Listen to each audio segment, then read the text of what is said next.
করেছেন। আপনারা নিজেদের বিবেককে জিজ্ঞাসা করুন, আপনারা সেই সব জায়গাগুলোতে গিয়ে যে আপনাদের যে চাহিদা কিংবা যে আপনাদের যে কাজটি কতজন মানুষ এই উপজেলা পরিষদ এবং উপজেলা প্রশাসনের সুফল করেছেন। সুতরাং আর বাড়িতে বসে থাকা যাবে না। আমরা বিপদে আপদে পড়লে যে মানুষটির সব সময় দ্বারস্থ হয়ে যখন কেউই কোনো বিষয়ে সমাধান দিতে পারে না, তখনই আমরা ছুটে যাই অধ্যক্ষ শহীদুল হক স্যারের কাছে।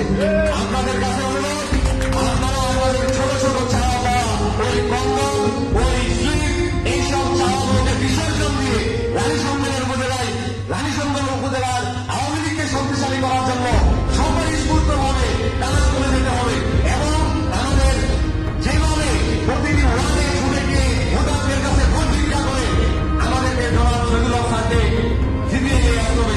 আমরা জানি যে আমরা এই ইতিমধ্যে এই আসনটিতে আমাদের কাজের উপর ভর করে আজকে এখানে এমপি নির্বাচিত হয়, এটি একটি আমাদের ব্যর্থতা। এই জায়গাটি